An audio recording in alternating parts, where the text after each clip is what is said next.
علی ظفر صاحب آپ یہ بتائیے گا کہ سپریم کورٹ کا فیصلہ آیا ہے 10/5 سے اس ایکٹ کو برقرار رکھا گیا ہے, پارلیمنٹ کے قانون سازی کے حق کو تسلیم کیا گیا ہے, اختیار کا ہی سوال تھا بیسیکلی, تو آپ کا رد عمل؟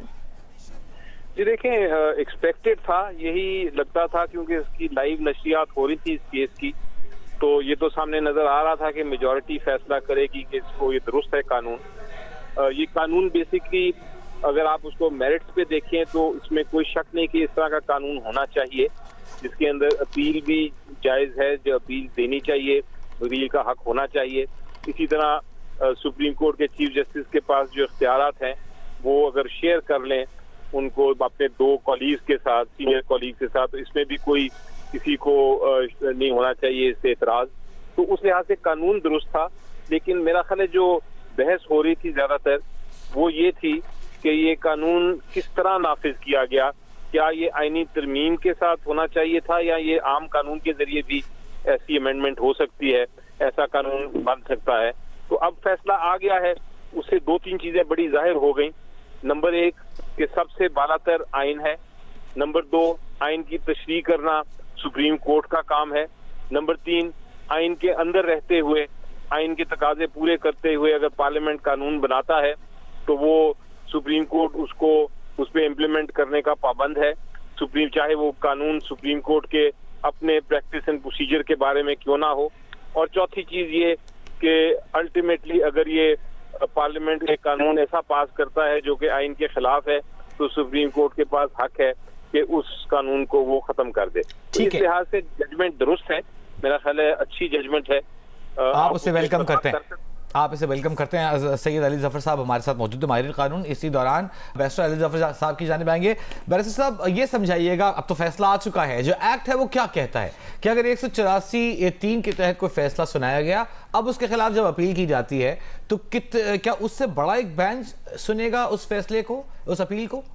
ہمارے ناظرین کو سمجھائیے. جی بیسکلی یہ قانون یہ کہتا تھا کہ اگر ایک آرٹیکل 184(3) جس کو آپ کئی بار سو موٹو بھی کہتے ہیں, یا ڈائریکٹ فنڈامنٹل رائٹس کی پٹیشن کسی پٹیشنر نے کی ہے, جو بھی فیصلہ آرٹیکل 184(3) کے تحت کیا گیا ہو اس کے تحت اپیل آپ کو فراہم کی گئی ہے. جو اپیل سنی جائے گی مختلف ججز کے پاس, یعنی وہ جج نہیں جنہوں نے فیصلہ کیا تھا آرٹیکل 184(3) کے تحت, بلکہ ان سے ایک لارجر بینچ اور مختلف ججز کے سامنے.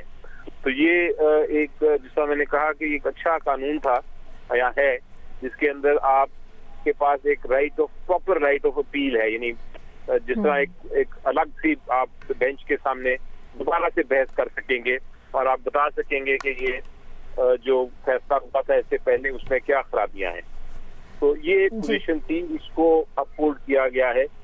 لیکن میرا خیال ہے جب ڈیٹیل فیصلہ آئے گا تو اس سے ظاہر ہوگا اور وجوہات سمجھ آئیں گی کہ جو اس کا ایفیکٹ ہے پرانے کیسوں پہ, وہ میجورٹی نے شاید کہا ہے کہ اس کا ایفیکٹ پرانے کیسز پہ نہیں ہوگا, اس کا ایفیکٹ اس قانون کا آنے والے کیسز پہ یا پریزنٹ کیسز پہ ہوگا, حال والے کیسز پہ. ٹھیک ہے علی ظفر صاحب آپ بتائیے گا اس صورتحال میں کہ جب اب طے کر لیا گیا ہے کہ جب فل کورٹ کوئی فیصلہ سنا دے گی تو اس کے خلاف اپیل نہیں کی جا سکتی, آپ کتنے مطمئن ہیں؟ دیکھیں وہ تو یقینی طور پہ ایسا ہی ہوگا پریکٹیکلی. یہ ایک پریکٹیکل بات ہے کہ اگر 15 جج صاحبان ہیں اور 15 جج فیصلہ کر رہے ہیں تو پھر اپیل کس کے سامنے جائے گی؟ اگر وہ سارے 15 ہی ادھر ہیں تو پھر اپیل تو نیکسٹ لیول پہ جا ہی نہیں سکتی. اس لیے وہ تو ایک پریکٹیکل بات ہے, اور میرا خیال ہے اس میں کوئی شک نہیں ہے کہ اپیل اگر 15 کے 15 ججز نے ایک فیصلہ کر دیا تو اس کے بعد ان کے پاس اپیل کی گنجائش نہیں رہتی. اسی طرح اگر وہ ایک نمبر گیم ہے اور میرا خیال ہے اس میں کسی کو شک نہیں ہونا چاہیے. ہاں اگر یہ 3 ججز 5 ججز 7 ججز کریں گے فیصلہ تو پھر ایک لارجر بینچ کے پاس آپ جا سکتے ہیں. تو یہ نمبرز کے مطابق میرا خیال ہے رولز فریم کر دینے چاہیے سپریم کورٹ کو. ہو سکتا ہے فیصلہ جب تفصیلی فیصلہ آئے اسی میں یہ چیز کلیریفائی ہو جائے. ٹھیک ہے, بہت شکریہ, بہت شکریہ. علی ظفر صاحب بیرسٹر ہیں, ماہر قانون, ہمارے ساتھ موجود تھے. حامد میر صاحب سینئر تجزیہ کار, زاہد ابراہیم صاحب ہمارے ساتھ موجود تھے. ان تینوں افراد کا بہت شکریہ.